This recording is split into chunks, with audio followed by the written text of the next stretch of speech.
வேதநாயகன்னா பயம். பயம்ங்கிற ஒரு எமோஷனை ரொம்ப அழகாக யூஸ் பண்ணி தனக்கு தேவையான விஷயங்களை சாதிச்சுக்கக்கூடிய வல்லமை உடையவர்கள் மேக்கியோவலினிசம். என்பிடி இருக்கிறவங்களுக்கு இது ஜாலியாக பண்ணுவாங்க.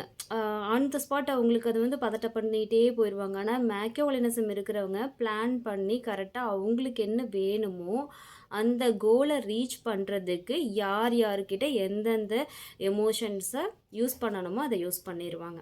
ஒருத்தவங்களுக்கு வந்து ஒரு எமோஷ்னலாக ஒரு ஸ்ட்ரென்த்து தேவை அப்படின்னா அப்படியே லவ் பாமிங் பண்ணி அந்த ஸ்ட்ரென்த்தை கொடுக்குற மாதிரி கொடுத்து யூஸ் பண்ணிடுவாங்க. இல்லை ஒருத்தவங்க வந்து பயப்படுறாங்க. ஒரு உதாரணத்துக்கு ஒரு பேயை பார்த்தா ஒருத்தவங்களுக்கு பயம், பேய்ங்கிற விஷயத்தை பற்றி கேட்டால் அவங்களுக்கு பயம் அப்படின்னா அழகாக ஒரு ஸ்கிரிப்டை ரெடி பண்ணி ஒரு கதையை சொல்லி அவங்கள நம்ப வச்சு அவங்கள அப்படியே அந்த பயத்திலேயே ஃப்ரீஸ் ஆகி உட்கார வச்சுருவாங்க. அவங்கள ஃபுல்லாக கண்ட்ரோல் பண்ணிடுவாங்க.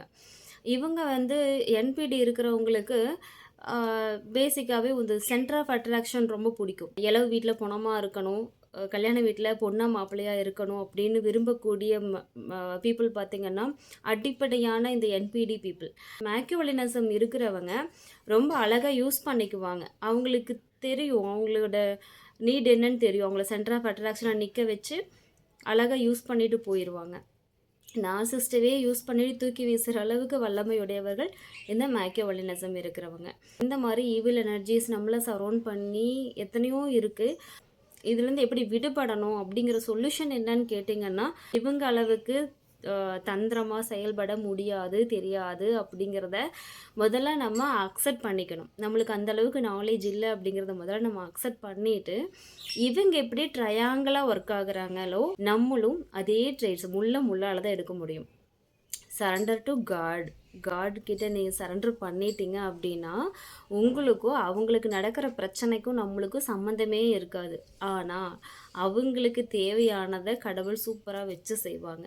அந்த மனப்பக்குவத்துக்கு வர்றதுக்கு தான் தியானம் பண்ணுங்க, யோகா பண்ணுங்க, உங்களோட செல்ஃப் லவ் பண்ணுங்க, உள்நோக்கிய பயணம் பண்ணுங்க அப்படிங்கிறத நான் ரொம்ப இன்சிஸ்ட் பண்ணிகிட்டே வந்துட்டுருக்கிறேன். இன்றைக்கி வந்து டிஸ்ட்ராக்ஷன்ஸ் நிறையா இருக்குது.